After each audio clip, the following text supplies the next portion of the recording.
Olá, meus amores, tudo bem com vocês? Vamos para mais uma aula de Geografia, nossa aula de número 21.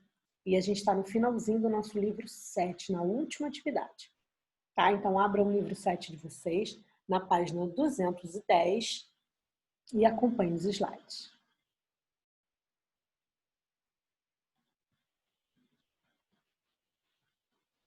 Bom, e o tema da nossa videoaula de hoje é Brasil, Território e Diversidade Cultural. Nas aulas anteriores, a gente falou sobre a diversidade cultural em todo o país e a relação, em todo o mundo, e a relação que a cultura tem com o ambiente onde se vive. Nessas atividades, 38, 39 e 40, a gente vai falar especificamente da diversidade cultural no nosso território, o território brasileiro. Bom, então vamos lá. O território brasileiro é um território muito grande, muito extenso. Para a gente ter ideia da extensão, do tamanho do nosso território brasileiro, que muitas vezes ele é comparado com o tamanho de um continente, quando a gente diz que o Brasil tem tamanho continental, é por isso aqui, olha o que a imagem mostra. A soma dos territórios de quase todos os países da Europa, com exceção da Rússia. Então, aqui foi colocado dentro do contorno do nosso país vários países da Europa, com exceção da Rússia, quase todos, né? Mostrando que eles juntos compõem o nosso país. Então, um continente quase inteiro aqui dentro do nosso país, para a gente ver como o Brasil ele é grande, tá? Ele é extenso. E essa extensão territorial traz também com ela grandes diferenças, diversidades de paisagens naturais. O nosso Brasil ele não é feito só de uma paisagem natural. O país ele é tão grande que em cada região, cada estado tem uma paisagem, tem uma identidade pessoal da natureza, tá? Uma identidade única da natureza. Por exemplo, a gente vê aqui, ó, Minas Gerais, olha, muitos morros, vemos rios também. Aqui a gente já vê uma região de floresta, Amazônia, lá na Amazônia, é o rio, né? Tefé no Amazonas, no Rio Amazonas, na verdade.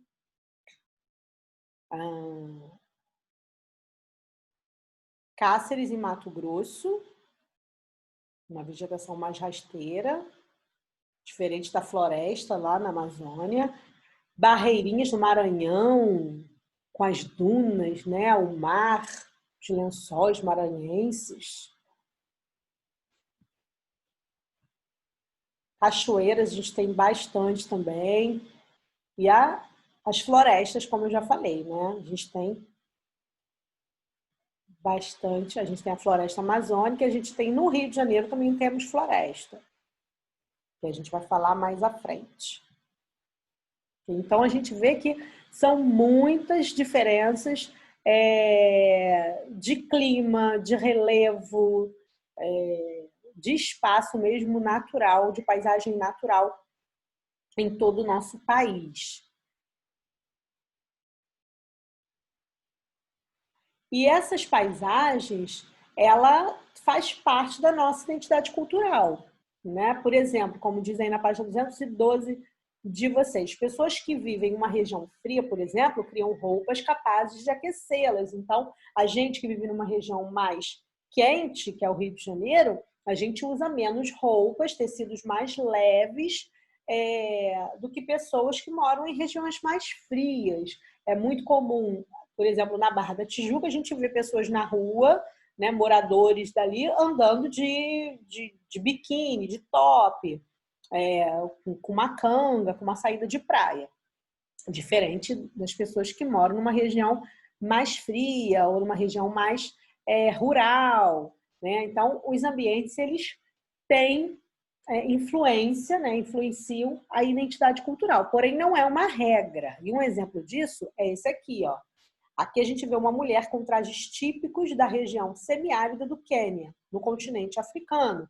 Esses adereços fazem parte da cultura desse povo africano, diferente do povo que mora na região semiárida nordestina do Brasil. Né? A gente não vê esse tipo de vestimenta, de adereços em pessoas que moram em regiões com as mesmas características, que é o Nordeste, no caso. Né? Já tem uma outra cultura, então não é uma regra. Né? Cada povo vai se adaptando, porque existem outras relações, não é só o ambiente, existem outras. Existe também a relação histórica, né, do povo que colonizou, que iniciou aquele lugar. Então, faz parte, mas não é uma regra, não é tudo. E a gente vai ver agora algumas culturas, algumas tradições culturais. Além dos elementos, na 213, além dos elementos materiais, como roupas, casas e objetos, a identidade cultural de um povo também é composta de princípios e tradições que podem ser notados em histórias, anedotas, ditados e expressões. Você já ouviu falar? É de pequenino que se torce o pepino? Você já ouviu esse ditado, essa expressão popular? É de pequeno que se torce o pepino? Que se torce o pepino? Minha mãe falava muito, né? E tinha algumas adaptações, né? É de pequeno que se torce o rabo, também, né? Porém, você sabe o que significa? Pergunta à sua mãe e seu pai se já ouviram falar essa expressão, se a vovó, a titia, alguém já falou. Significa que é desde pequenininho que a gente educa a criança, porque depois que cresce não adianta. E vamos ver como surgiu? Diz aqui na página 213 de vocês. Ó. Essa expressão é muito usada no interior de São Paulo para manifestar o valor da educação. Ela significa que é preciso educar as crianças quanto antes para que aprendam algo, porque depois que elas crescem, isso se torna mais difícil. De onde vem essa ideia? Vem da experiência dos agricultores com o cultivo do pepino, legume que precisa ser podado logo cedo para crescer bem e adquirir um sabor agradável. Caso contrário, se transforma em um vegetal pequeno e de sabor amargo. Então, essa relação que foi feita surgiu daí, né, do pepino. Compararam aí a educação da criança com o desenvolvimento do pepino, que quando é pequenininho é que se tem que podar para não ficar amargo quando crescer. Agora aqui a gente vê um mapa dividido em regiões, né? A gente vê região norte, nordeste, centro-oeste, sudeste e sul. E alguns pontos coloridos. Esses pontos estão relacionados com algumas tradições culturais que vão aparecer agora no livro de vocês. Eu vou só dizer quais são as tradições e vocês depois, pós-videoaula, vocês vão ler o texto com calma, ok? Que não dá tempo de eu ficar lendo todos os textos aqui. Então, vamos lá. Na página 214, a gente vê o amarelinho, que é de Santa Catarina. Tradição de Santa Catarina, que é a renda de bilro. É muito tradicional na ilha de Florianópolis, em Santa Catarina. É uma renda mesmo, um tecido, no final eles confeccionam um tecido que vai servir para toalha, colchas e roupas com bordado bonito e colorido. Tá? É uma prática antiga, passada de geração para geração. As mulheres mais velhas ensinam as mais novas. Temos também a folia de reis, que faz parte aí de uma tradição das cidades do interior de Minas Gerais. Há muitos anos atrás, quando eu era bem pequenininha, ainda tinha essa tradição aqui no Rio, das pessoas na rua, nesse período de dezembro e janeiro. É uma manifestação cristã, religiosa, onde eles andam pela rua cantando, visitando algumas casas, enfim. Depois vocês leem para ver como acontece. Tá? Mas hoje em dia é mais comum em Minas Gerais, no interior. A gente tem também o azulzinho, que é lá do estado do Mato Grosso. É o Guarupi, que é um ritual dos povos indígenas do Xingu. Depois vocês leem para ver. Eles fazem uma homenagem. E temos o carimbó, que é uma manifestação cultural típica do Pará, que envolve a música e dança. Esse carimbó até foi tema de uma novela há um tempinho atrás, tá? Tem traços, né, aspectos, elementos da tradição indígena e também da tradição de culturas africanas. Tá? É uma mistura aí e é uma manifestação cultural do Pará. E vamos agora para a roda de conversa, exercícios de aplicação. Como é a paisagem natural do lugar onde você vive? Faça uma pesquisa e descubra se é um lugar de relevo mais acidentado ou mais plano, se existem rios e qual é a vegetação original. Procure imagens antigas da cidade onde mora. Em uma roda de conversa, compartilhe os resultados de sua pesquisa com os colegas e o professor. No caso, você vai compartilhar com os seus pais. O Rio de Janeiro, ele, assim como o Brasil, também tem uma diversidade de relevo e de vegetação, de relevo diferente, né? A gente vê muitos rios, a gente vê, temos mares, lagoas, lagos, a gente tem a Lagoa Rodrigo de Freitas, a gente tem Marapendi ali na Barra, temos a Lagoa de Jacarepaguá também, alguns rios que abastecem a cidade, os morros, floresta, a gente tem a maior floresta urbana do mundo, que é a Floresta da Tijuca, e a gente também tem planícies que ficam aí ao entorno. Se você quiser depois conhecer um pouquinho mais, visita, ó, deixei aqui o endereço de um site que mostra, tem fotos e tem as diferenças aí das paisagens e dos relevos, tá? Na página 216, vocês têm...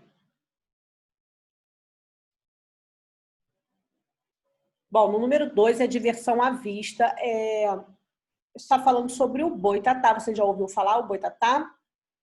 Também aí é uma lenda, tá? Aqui está falando sobre, né, a lenda do boitatá, uma grande cobra de olhos brilhantes que irradia uma luz muito forte. A gente fala muito sobre o boitatá no período do folclore, é uma lenda folclórica, tá? Então, depois vocês vão ler e, como atividade de casa, vocês vão confeccionar o boitatá. Uma diversão aí, uma atividade lúdica divertida.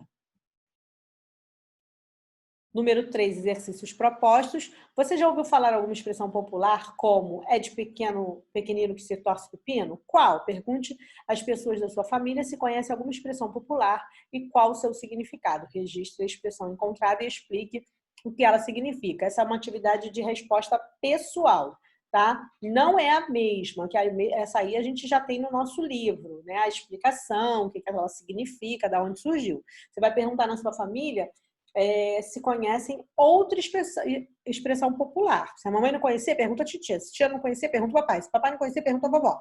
Tá bom? Ou, em último caso, pesquisem que vocês vão encontrar, tá? Uma expressão popular, o significado e, de repente, de onde surgiu, escrevam aí nessas linhas abaixo. Número 4, também é uma resposta pessoal. Existe alguma tradição importante na cidade ou no estado em que você mora? Pode ser uma história contada pelos mais velhos, uma festa, uma dança, ou mesmo um tipo de comida. Escreva sobre essa tradição e compartilhe. Ok? Resposta pessoal. 5, também é outra resposta pessoal. Vocês vão pesquisar, tá? Vão pesquisar aí a história, deixa eu ver, do maracatu, tá? Vocês vão pesquisar sobre essa manifestação cultural, o maracatu. Aí aqui está pedindo para você pesquisar e escrever um texto, no máximo 5 linhas, explicando essa tradição cultural. Nessa atividade tem bastante pesquisa aí para vocês. E a última atividade a gente pode fazer, que é uma atividade de múltipla escolha. A identidade cultural de um povo também é composta de construções, casas, ferramentas, tradições ou carros. Muito fácil, né, gente? De tradições. Então, além aí das roupas, do alimento, né? A gente tem também como composição da nossa identidade cultural as tradições desse povo. Ok? Então, fiquem agora com as atividades pós-videoaula. que são os exercícios de aplicação da página 216 e os exercícios propostos da página 217 e 218, ou seja, as pesquisas, as respostas pessoais e a confecção do boitatá. Ok? Um beijo e bom trabalho, boa pesquisa aí para vocês.